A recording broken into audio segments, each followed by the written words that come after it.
Assalamualaikum warahmatullahi wabarakatuh. Alhamdulillahirobbilalamin. Wabihi nasta'in ala umri dunya wadin. Wassalatu wassalamu ala asrofil anbiya'i wal mursalin wa ala alihi wa sahbihi ajma'in, amma ba'd. Hadirin yang saya hormati, marilah kita panjatkan puja dan puji syukur kehadirat Allah Subhanahu wa taala yang telah memberikan rahmat serta hidayatnya kepada kita semua. Shalawat serta salam kita curahkan kepada Nabi kita, Nabi Agung, Nabi Muhammad Sallallahu Alaihi Wasallam yang telah memberikan syafaatnya di yaumul kiamah nanti. Amin amin ya robbal alamin.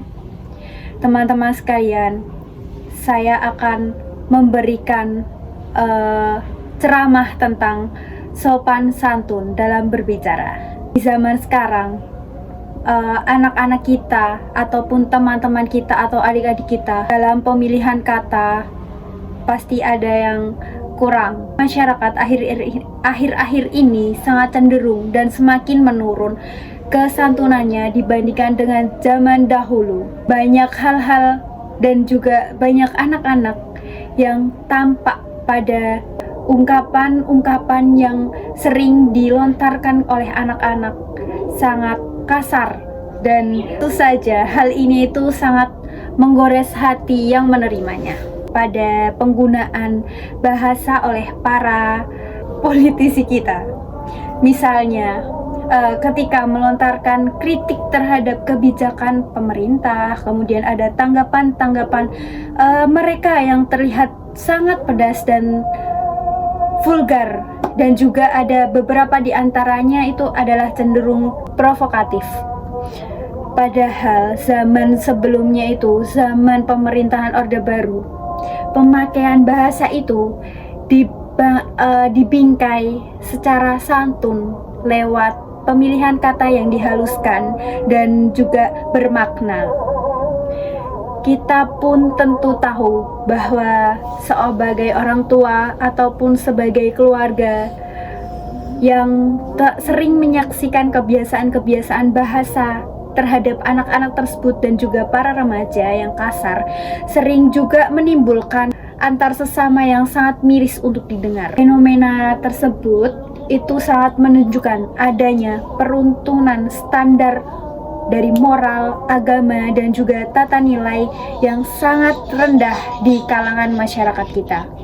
Misalnya, kesantunan atau tata krama yang berlaku pada zaman dahulu itu lebih memiliki nilai-nilai kesantunan, sedangkan pergaulan global dan juga pertukaran informasi itu juga membawa pengaruh pada pergeseran budaya, khususnya pada nilai-nilai kesatuan tersebut. Kesantunan ini berkaitan pula dengan adat pergaulan yang berlaku dalam masyarakat. Fenomena tersebut itu menyebabkan para remaja dan juga anggota masyarakat lain dalam berbahasa, dan akhirnya mereka itu memiliki kaidah-kaidah dalam bahasa yang mereka anggap itu gengsi, tanpa mengindahkan kaidah bahasa yang sesungguhnya. Perubahan waktu dan juga tantangan global, banyak pula hambatan dalam upaya pembelajaran tata krama bahasa.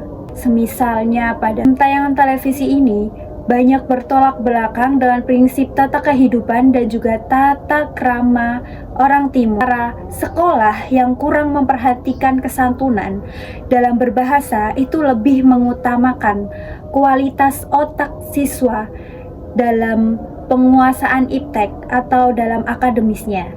Nah, selain itu, kesantunan dalam bahasa pun sering diabaikan dalam lingkungan keluarga. Padahal, belajar bahasa itu sebaiknya bisa dilakukan setiap hari agar anak itu lebih menghayati betul dalam penggunaan bahasa. Anak belajar tata santun dalam berbahasa itu harusnya dimulai di lingkungan keluarga. Jadi dari kecil sampai dewasa itu sudah mengerti tata bahasa yang benar. Oleh karena itu, kita perlunya etika berbahasa yang memiliki peran yang sangat penting untuk memperoleh pendidikan kesantunan yang berbahasa dan bahasa ini sangat diperlukan sebagai salah satu syariat dalam beragama. Nah, itu saja teman-teman yang bisa saya sampaikan. Sekian, terima kasih. Bila ada salah, saya mohon maaf. Wassalamualaikum warahmatullahi wabarakatuh. Ungkapan yang sering dilontarkan oleh anak-anak sangat